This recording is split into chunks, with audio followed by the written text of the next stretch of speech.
Okay, so I'm just gonna go ahead and make this quick live video. Topic is being anxious about uh, um, good news. Has this happened to you? So, so okay, so I resigned from work. It was a very toxic place. I loved my job though, and I got prestige from being manager of an animal shelter. So in a small town, everybody knew me. Um, blah blah blah. So I liked that part about it.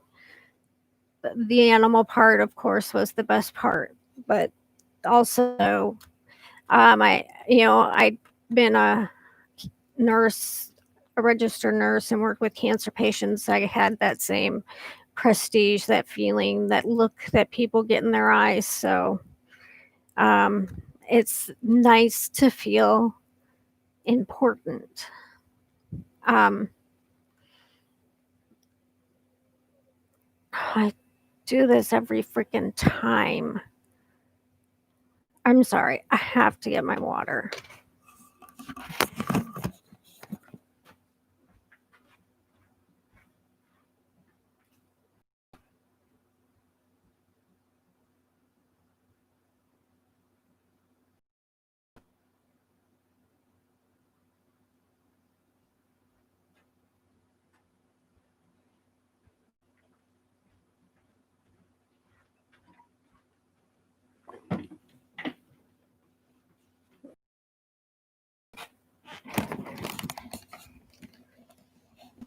Okay,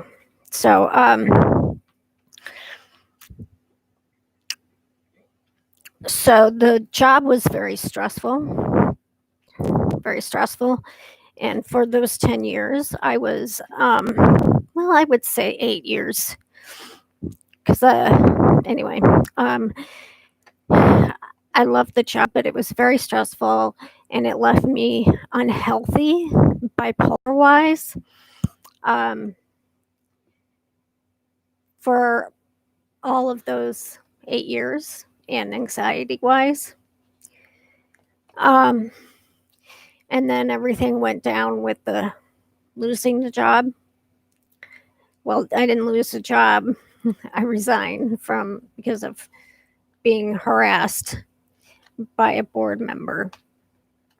Um, and they didn't address it. Um, so I resigned and I was very depressed for months. Um, getting used to being back on disability, only worrying about money, and I wasn't well. I was very depressed.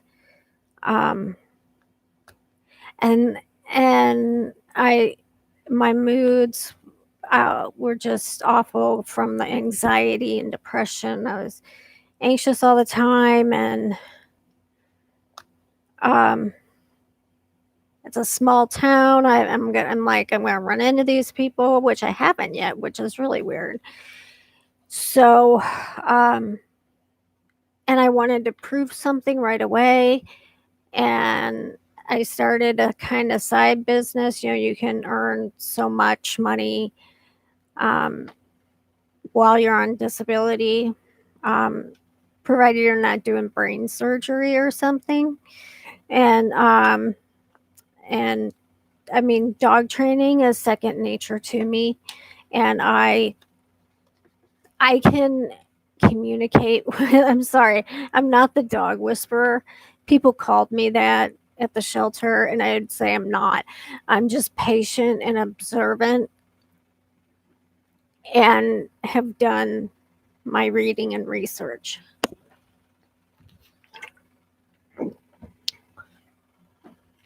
You have to watch dogs to learn.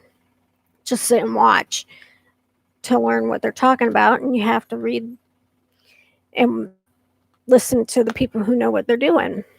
Um, it's there's no magic.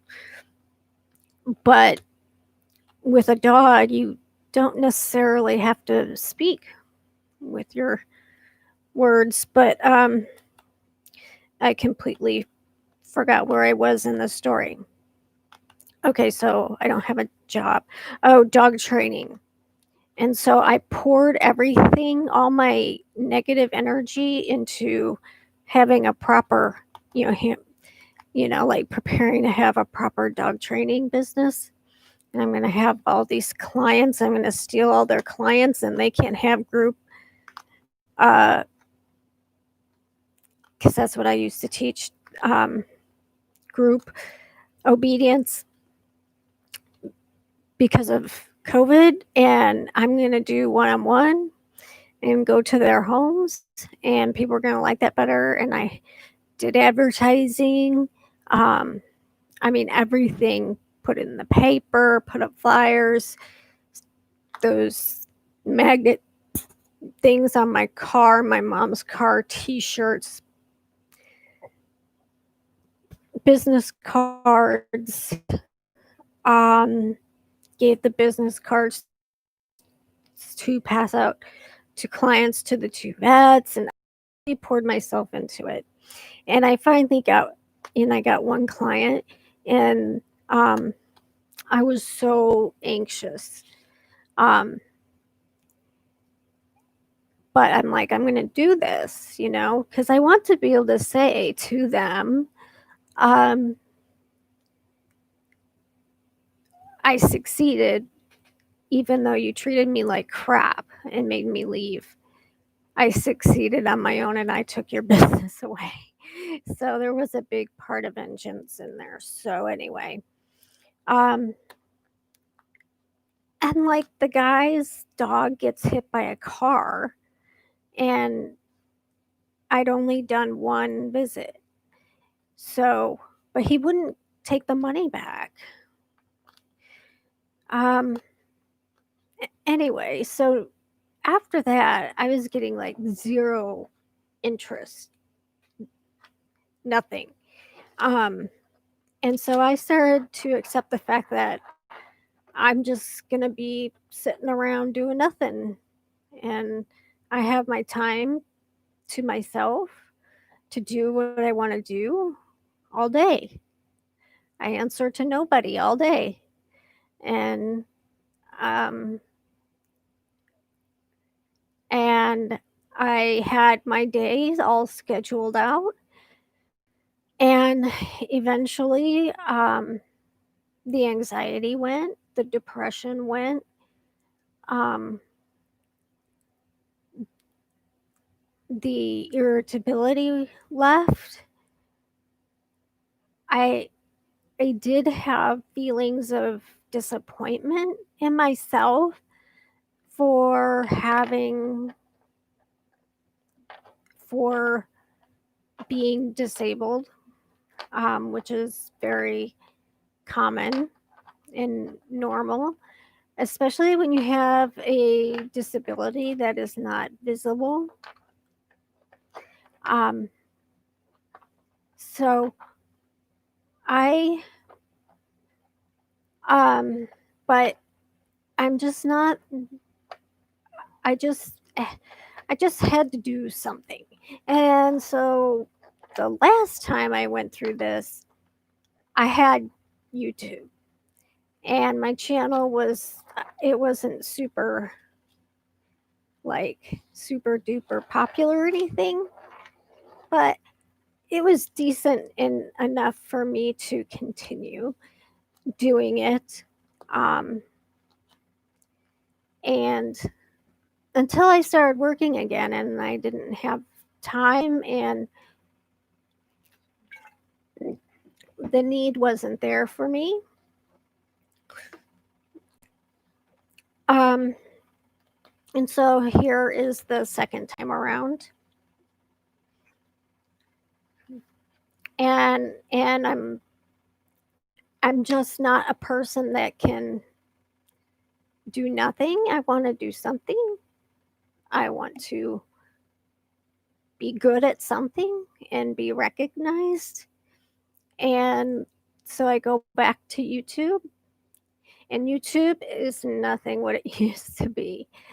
I don't have the fancy intros, editing, lighting, you know, I'm just looking to help myself by talking and getting things, the knots out, kinks out, straighten things out by talking to people, um, sharing, um, so that other people know they're not alone, um, in their experiences and what they're experiencing, and tips uh, on dealing with bipolar disorder, support. Um, but apparently that's not enough. See, I like real people. Um,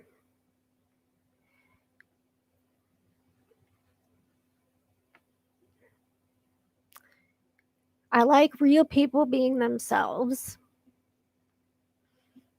Um, that's what I like. Genuine,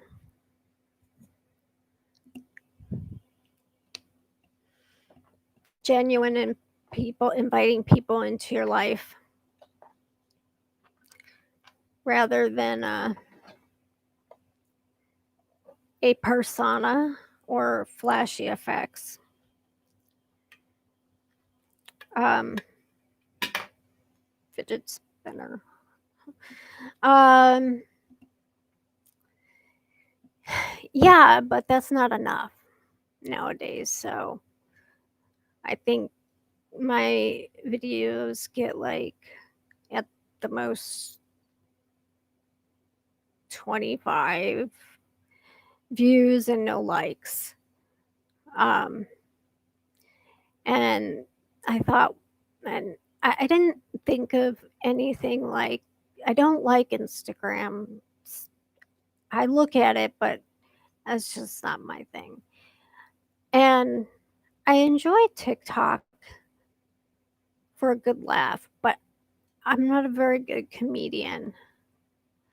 And but I'm trying to do some TikToks relating specifically that people with bipolar disorder would be able to relate to specifically. So my audience would not be large. Um, but it's not easy for me because I'm not very animated and my voice sucks. When I I already know that it doesn't carry very well. Um,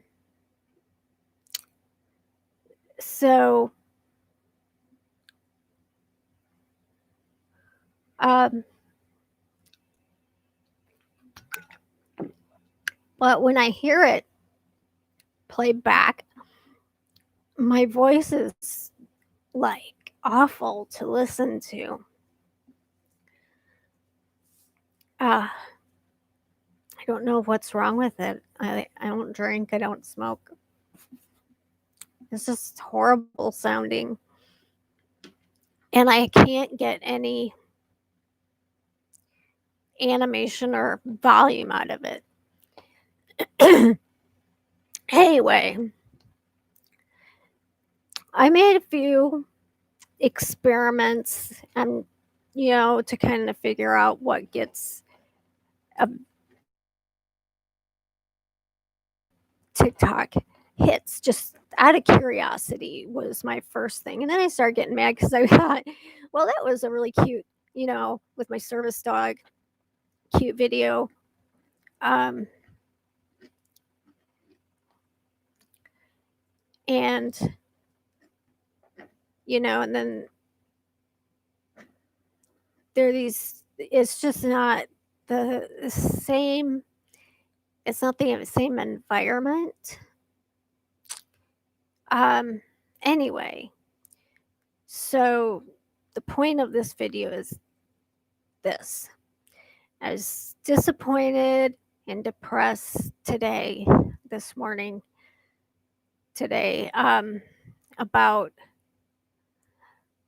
not having the prestige anymore, not feeling of use or important, um, being noticed um, through my work,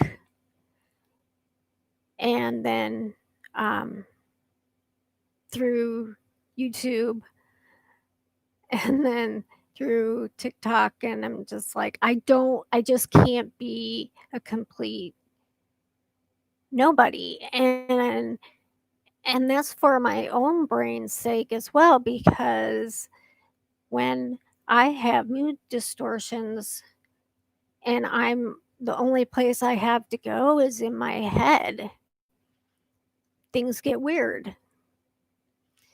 I need the outside, some sort of interaction with the outside, some sort of attraction, um, and something to invest time and creativity in. So I was feeling very disappointed and depressed. And and I'm like, if I just don't do YouTube videos or anything like that, then what am I going to do with my day? Um, I don't, that just sounds like a horrible existence. So I was feeling depressed and down, and woe is me. And so, um, phone rang, and it was a guy wanting his dog trained. And I have mixed feelings now, because now, I mean, I said yes, because isn't that what I wanted? Well, apparently, I don't know if that's what I wanted, because um, I said yes, and now I'm super anxious. Now I'm back to the anxiety I had before. And it's just an hour. I have everything ready already. So I just have to go to this guy's house for an hour, do stuff I know how to do, and come home. I'm going to have to take a Xanax. I haven't had to take a Xanax in I don't know how many days, for anxiety. And I'm going to have to be anxious the whole week, anticipating this.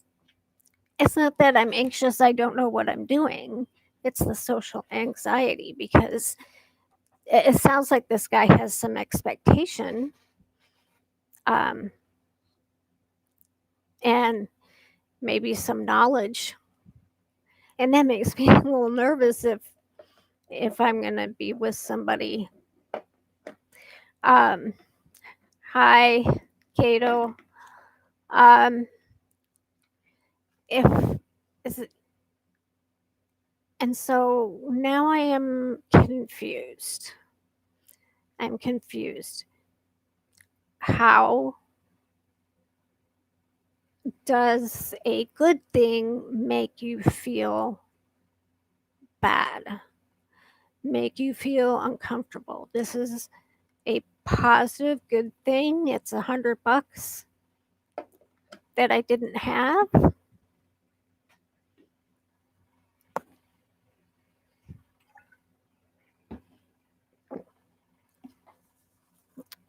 Which I can use.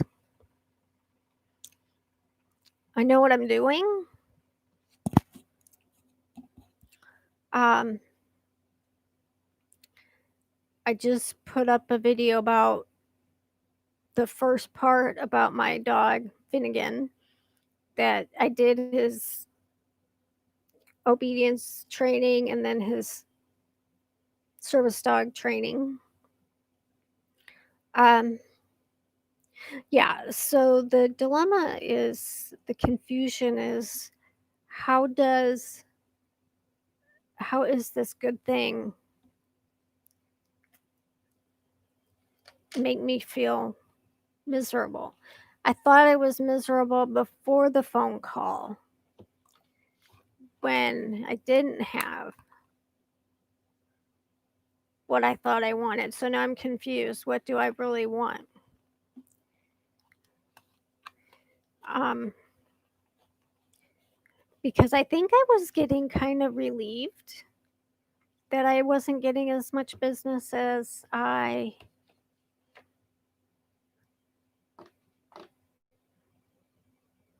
thought I wanted. I think I was taking on too much too soon after the horrible way I was treated at the animal shelter by certain people. So, um, I don't know. I'm trying to think of another situation in which this, another example where a good thing, I guess for somebody with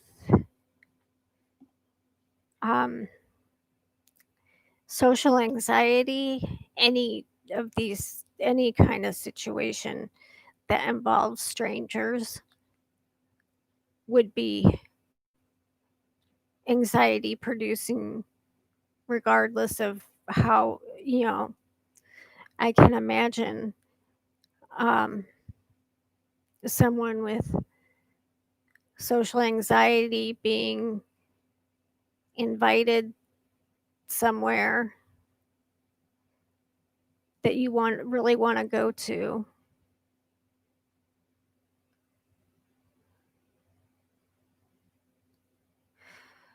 So, Cato, um, when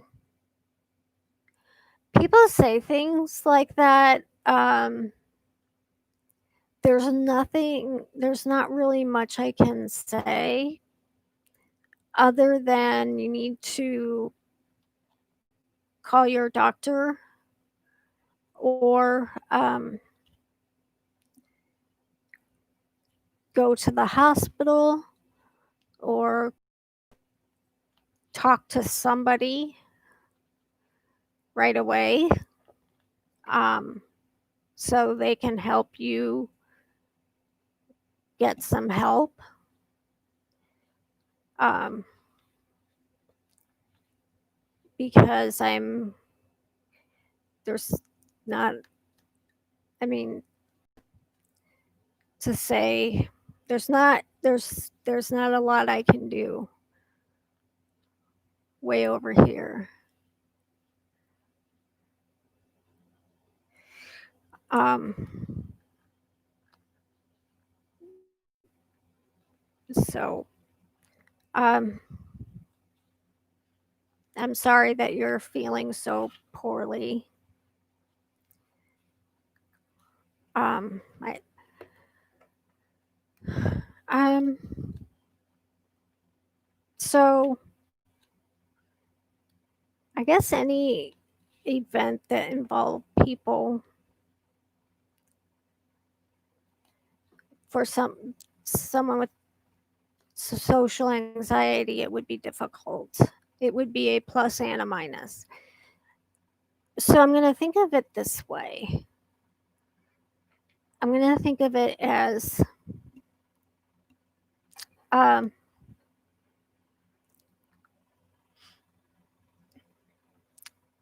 if if I didn't have the anxiety, what would this opportunity look like? It would be awesome. For 8 hours, like it's an hour a week. I go there, we review, I teach something new, they work on it, I go the next week. So say a total of 8 week course, that's 8 hours, $100. Hey. um, that's what I would be like without the anxiety. It'd be like, yeah, right on. He lives in town right here. Take me 5 minutes to get there. So, um,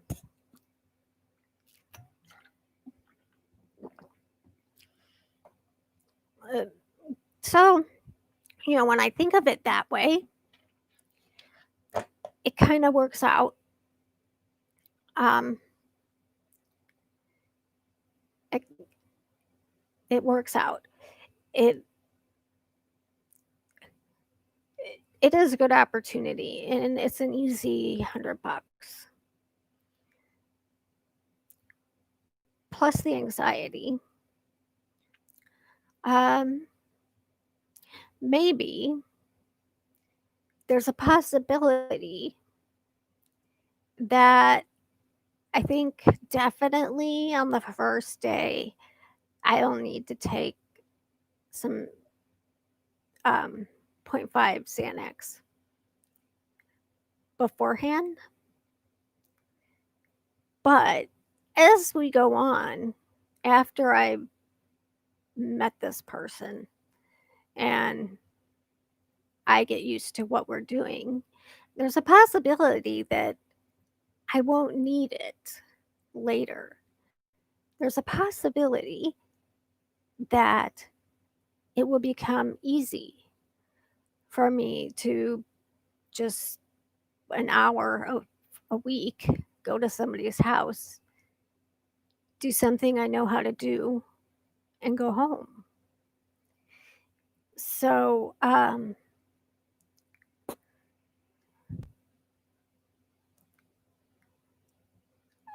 you social anxiety involves a lot of okay, hold on. Castroph Catastrophizing. I think that's it. You assume it's gonna fall apart. You assume it's gonna be a catastrophe. You assume immediately it's gonna suck. You're gonna be horrible at it. That you're not gonna be able to cope. And everybody's gonna notice. They're gonna think you don't know what you're doing. And that's the automatic thing. And that's pretty much, you're going to make a fool out of yourself. They're going to look at you like, who do you think you are? You don't know what you're doing. Um, so that's where most of the anxiety lies. For me, anyway. Uh, and I have to, tell myself in my head or on paper, because sometimes that works better. Uh, I don't know that I'm going to be so anxious. I won't know what to do. It's far enough away. It's not till next Saturday that we start. So it's far enough away for me to make sure I have all my stuff ready. Um, so that I when it's time to go to their house, I just have to pick up my stuff and go. I have time to get used to the idea. Um, I have time to think of ways I'm going to cope for this hour. I did do a little with that one guy's dog that got hit by a car. So it's not my first time. And I did okay with that first time. Um, so and and then um, like I can't predicting that it's called telling the future. I cannot tell the future.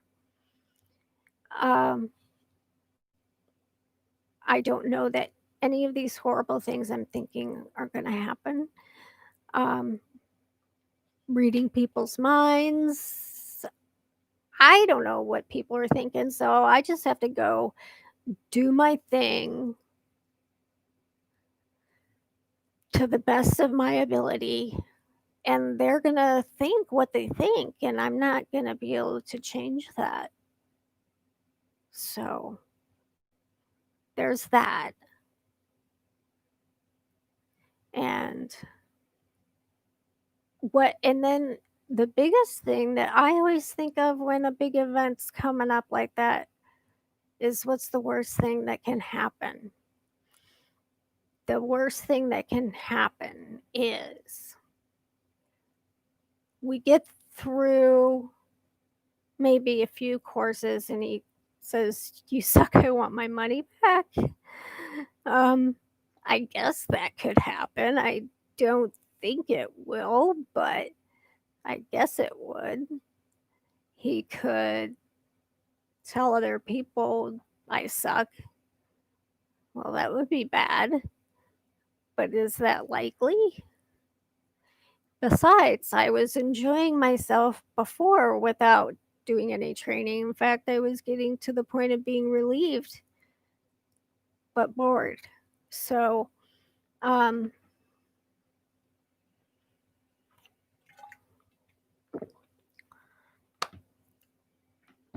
you know, but there's that. Okay, here's the bottom line though. The bottom line is this. I have my medication. They say it's my medication, but I've been doing it before I started taking medication. I grind my teeth at night bad. Like I get this like $200, $2,000 because they had to do all these measurements and stuff. Night guard, and I just simply ground it and broke it. um, so uh, anyway, over the years, my teeth have had issues from the grinding. I wear night guards. Um, soft ones I just chew up, and hard ones, it's just a mess. And even with the hard one, I'll still somehow manage to grind across it. And like these front teeth here, I have this one and this one are going to be done soon. But this one and this one and this one and this one, these are all crowns. And I'm getting a crown here and a crown here. Um, the when you grind your teeth, it rocks your teeth and it makes the gum come loose from the teeth and recede.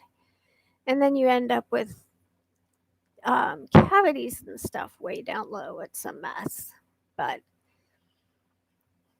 I don't have dental insurance. And these teeth are costing um, like $1,000 a piece. I had some savings. I have this special credit card for medical stuff. Anyway, this $100 is $100, and I need it to pay for my teeth. So I guess that's probably the bottom line. I need the $100 whether I am anxious or not. I just have to live with it. Um, but I hate when you know an event's coming up and you have anxiety, I hate, I anticipate it the whole week before the event, so it ruins my week. And also, anxiety triggers mood shifts for me. So, and my goal was to decrease my anxiety to get my moods under control. And I had, and suddenly I get the phone call. So, I don't know. So, I was gonna, I was gonna say grit my teeth and bear it, but about my teeth. Um, okay, I think that is.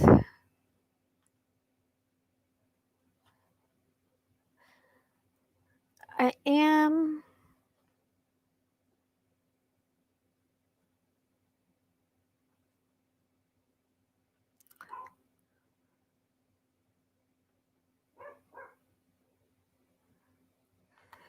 I don't discuss other than my by mental health. Um, I only choose to talk about certain aspects about my personal life, Cato, and whether I have a boyfriend or a girlfriend is not one of them. So, um, I think I'm going to stop here. Um, no one ever does, but if you have anything to share about good things making you feel bad, um, or anxiety that triggers your bipolar moods, um, go ahead and comment. All right, bye.